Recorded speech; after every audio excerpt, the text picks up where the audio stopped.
Hope is the thing with feathers that perches in the soul and sings the tune without the words and never stops at all. Greetings to all. Occasions are observed not merely to mark their anniversary but to remind us of their significance as well.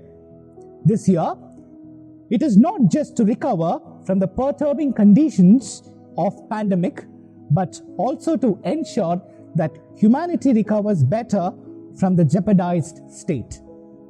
The acceptance of Universal Declaration of Human Rights is observed as Human Rights Day. This year, it is themed as Recover Better. Furthermore, the celebration is also to accentuate the 72 years of the arduous efforts of thousands in trying to stabilize equality and to keep discrimination at bay. If you ask me, if the 72 years struggle was fruitful, I'd simply repeat, hope is the thing with feathers that perches in the soul and sings the tune without the words and never stops at all. With this, I request Ms. Jacinta D'Souza to help us raise our mind and heart to God with a prayer. Let us now pray. God of justice, you have given all your children human dignity and human rights. Help us to recognize the dignity and the rights of all humankind. Open our eyes to the suffering of those who are denied of their economic, social, and basic human rights. Give us the courage not to turn away when we see this dignity violated. Give us the strength to stand in solidarity with those whose rights are not recognized. Help us to be a voice for those who have been silenced and those who continue to suffer unjustly. Dear Lord, help us to uphold the values that are so central to whom we are. Strengthen us to shine your light into the dark places of our world. As the whole world is affected by the outbreak of COVID-19 pandemic, let the world recover by ensuring human rights which are so central to recovery. Let our voices join in declaring humanity is sacred and all human rights must be respected. Thank you, Ms. Jacinta D'Souza, for leading us into the divine enthrallment. It is said that a smile's warmth comes from the fire within the heart. I call upon Ms. Aishwarya to deliver the welcome address. Greetings everyone. It's said that when you look for the good in others, you discover the good within yourself. With this thought in mind, let's try and discover the good within ourselves and others.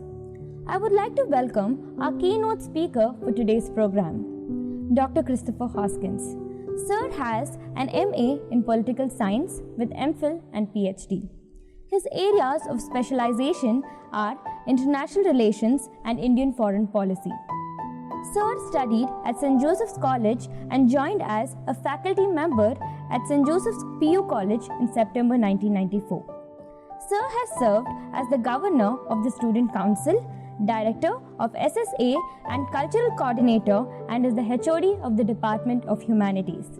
He has also published a book on human rights and has written several articles on various topics of human rights. On behalf of the SJPUC family, we welcome you, sir. I extend a warm welcome to our Rector, Reverend Father Brian Pereira SJ, Management, Principal, Reverend Father Melvin Lobo SJ, our Vice Principal, Ms. Renuka Zakaria, Campus Minister, Reverend Father Wilson Kishore Benes SJ, faculty members, and my dear Josephites. I deem it my privilege to welcome you all to be a part of this World Human Rights Day. Thank you and have a great day. Thank you, Ms. Aishwarya, for the warm welcome. Now, may I request Dr. Christopher Hoskins to deliver the keynote address. A very good morning to everyone, and thank you for having me. and I'm going to be speaking to you today on this year's human rights theme, which focuses on the COVID-19 pandemic and the need to stand up for human rights. The world cannot progress without concerted action to uphold and promote human rights. On the 10th of December every year, Human Rights Day is celebrated. For it was on this day that the UN General Assembly adopted the historical Universal Declaration of Human Rights. This historical document, in no uncertain terms, declares that every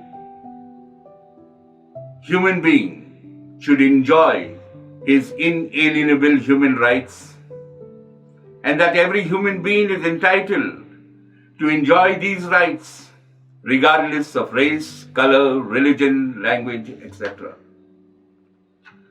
The theme of this year's Human Rights Day focuses on the COVID-19 pandemic, which has caused a lot of destruction in the world, and the need to build a better world based on human rights, which is at the core of all recovery efforts.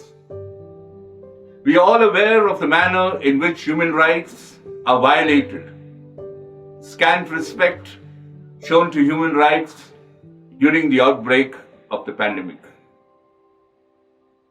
This day, the 10th of December, provides us with an excellent opportunity to reaffirm the importance of human rights in reconstructing a world of our dreams, a world of hope, joy, peace, happiness, brotherhood, free from all kinds of violence, discrimination, and inequalities, and more importantly, a world of global solidarity and shared humanity.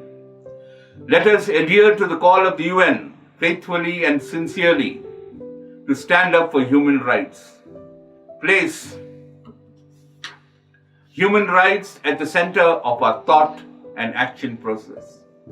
The COVID-19 pandemic has been fueled by deepening poverty, rising inequalities,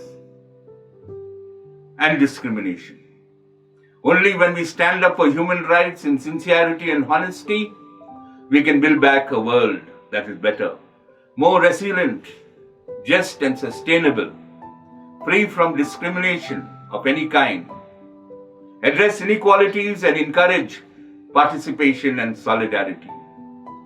The ongoing pandemic, which we are still witnessing, is a gross violation of human rights which is taking place everywhere, all over the world, including censorships, arbitrary arrests, discrimination, were reported from different parts of the world, including our own country, India.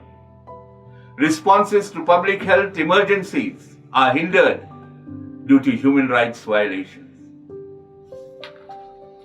Another pertinent issue that has cropped up during the COVID-19 pandemic was the human rights violation of migrant workers. On the 24th of March 2020, the Government of India ordered a nationwide lockdown in India, starting midnight to stop the coronavirus from spreading in the country. Lockdown in India had impacted millions of migrant workers. Lack of food and basic amenities, loss of employment, lack of social support were the major reasons for struggle in this large segment of the population. Moved by their plight and a deep sense of respect for their human rights, many NGOs extended help and assistance to the migrant workers in different ways. Joseph's Care, a special task force was set up by the Jesuit fathers to reach out to these migrant workers. They distributed more than 2 lakh food kits, which could sustain the migrant worker and his family at least for a fortnight. No doubt the scale and severity of the pandemic justifies restrictions on certain rights, such as those that result from the imposition of quarantine or isolation, limiting freedom of movement. At the same time, non-discrimination and respect for human dignity should be ensured. We must realize that the right to health is closely related to and dependent upon the realization of other human rights, including the right to food, housing, work, education, human dignity, life, equality, etc. These and other rights and freedoms address integral components of the right to health. The COVID-19 outbreak should not be used as a basis to target particular groups, minorities, or individuals. It should not function as a cover for repressive action under the guise of protecting health and should not be used to squash dissent. Governments are obligated to ensure access to food, water, healthcare to all without discrimination. The need of the hour is a global human rights culture based on common good, which is a potent force for human beings to jointly overcome disease, war, etc.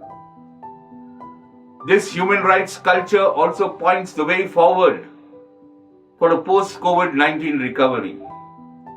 People may face extremely difficult times ahead, but there is hope in the brilliance and strength of human nature to victoriously overcome disease and disasters and to achieve peace and security in the post-pandemic world.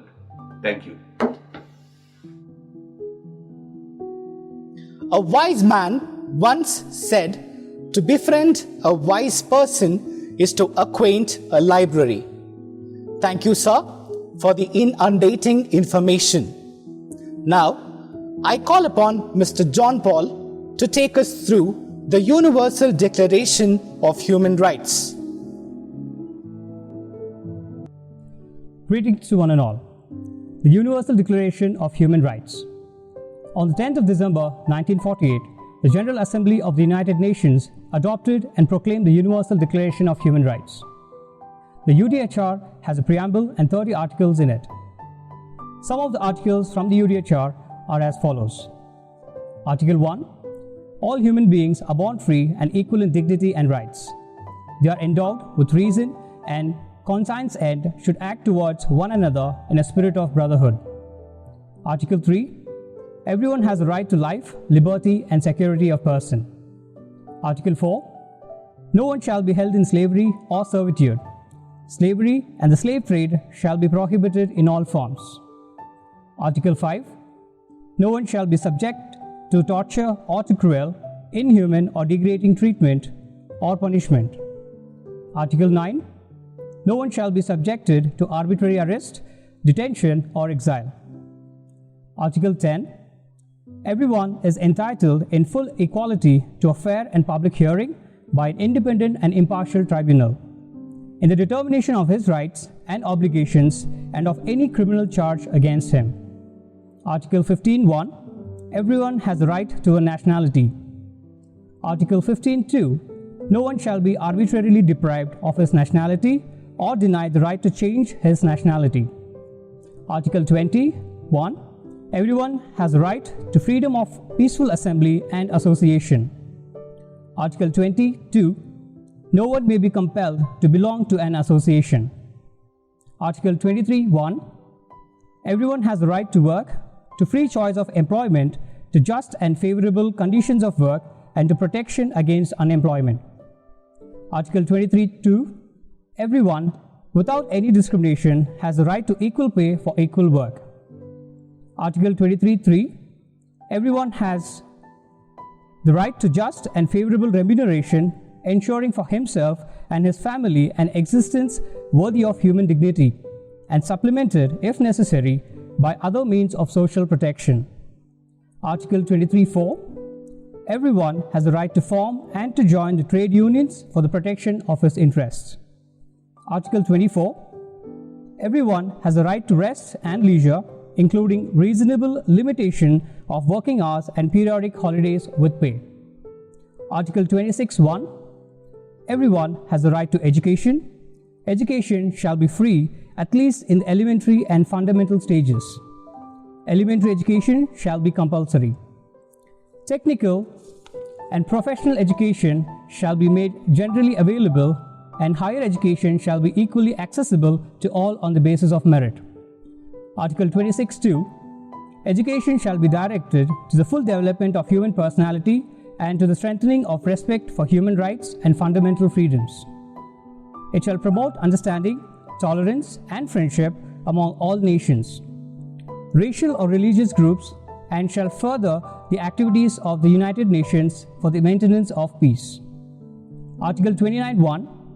Everyone has duties to the community in which alone the free and full development of his personality is possible. Article 29(2). The exercise of his rights and freedoms.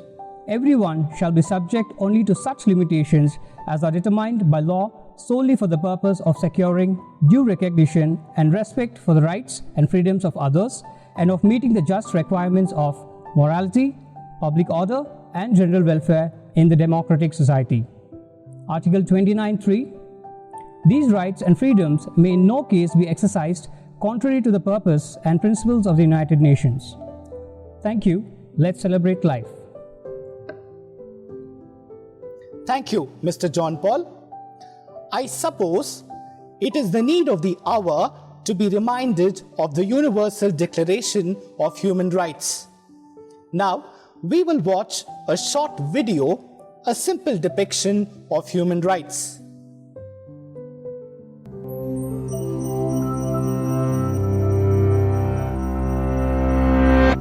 The idea of human rights is that each one of us, no matter who we are or where we are born, is entitled to the same basic rights and freedoms. Human rights are not privileges, and they cannot be granted or revoked. They are inalienable and universal. That may sound straightforward enough, but it gets incredibly complicated as soon as anyone tries to put the idea into practice. What exactly are the basic human rights? Who gets to pick them? Who enforces them, and how? The history behind the concept of human rights is a long one. Throughout the centuries and across societies, religions, and cultures, we have struggled with defining notions of rightfulness, justice, and rights. But one of the most modern affirmations of universal human rights emerged from the ruins of World War II with the creation of the United Nations. The treaty that established the UN gives as one of its purposes to reaffirm faith in fundamental human rights. And with the same spirit, in 1948, the UN General Assembly adopted the Universal Declaration of Human Rights. This document, written by an international committee chaired by Eleanor Roosevelt, lays the basis for modern international human rights law.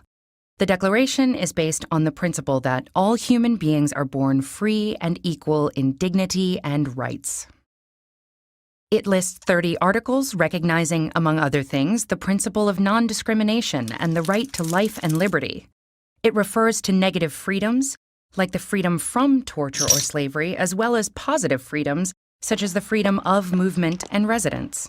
It encompasses basic civil and political rights, such as freedom of expression, religion, or peaceful assembly, as well as social, economic, and cultural rights, such as the right to education and the right to freely choose one's occupation and be paid and treated fairly. The Declaration takes no sides as to which rights are more important, insisting on their universality, indivisibility, and interdependence. And in the past decades, international human rights law has grown, deepening and expanding our understanding of what human rights are and how to better protect them. So if these principles are so well developed, then why are human rights abused and ignored time and time again all over the world? The problem, in general, is that it is not at all easy to universally enforce these rights or to punish transgressors. The UDHR itself, despite being highly authoritative and respected, is a declaration, not a hard law. So when individual countries violate it, the mechanisms to address those violations are weak.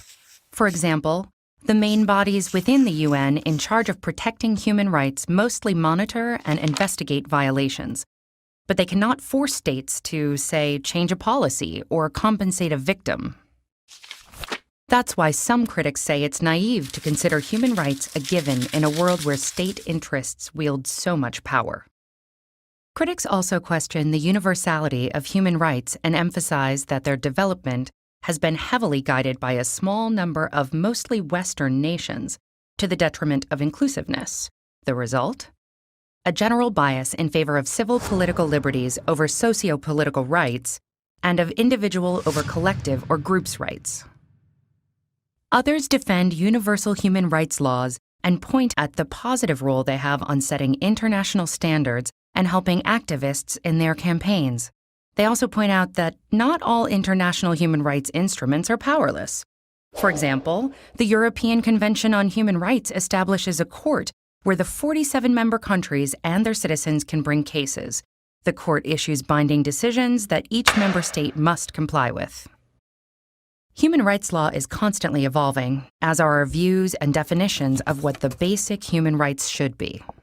For example, how basic or important is the right to democracy or to development? And as our lives are increasingly digital, should there be a right to access the internet? A right to digital privacy? What do you think? How much better to get wisdom than gold, to get insight rather than silver. I'm sure it was the moment of realization. A thanks is all it takes to perfect an occasion. I request Mr. Kalai Malar Prabhu to deliver the vote of thanks. Gratitude is the fairest blossom which springs from the soul. It is my privilege to thank the Honorable Speaker, Dr. Christopher Oskins, for enlightening us with his thought-provoking message. I extend my heartfelt gratitude to our Rector, Reverend Father Brian Pereira S.J., for his valuable support. I am deeply indebted to Reverend Father Melvin Lobo S.J., our Principal, for his constant support and encouragement. I take this opportunity to thank our Vice Principal, Ms. Renuka Zachariah, our Campus Minister, Reverend Father Wilson Kishore Bennis S.J. I would like to thank the technical team, especially Mr. Vijay Sundar, Mr. Melvin Rohit, and Mr. Leo. It gives me immense pleasure to thank our staff and students for their active participation. I am grateful to each and everyone who worked hard for the success of this event. Thank you everyone. Have a blessed day. Thank you, Mr. Kalai Malar Prabhu. With this, we come to the end of the first session of the program. I request the student welfare officers and class teachers to take over. Students are requested to participate in the class activities and take their session further in their respective classes. Thank you.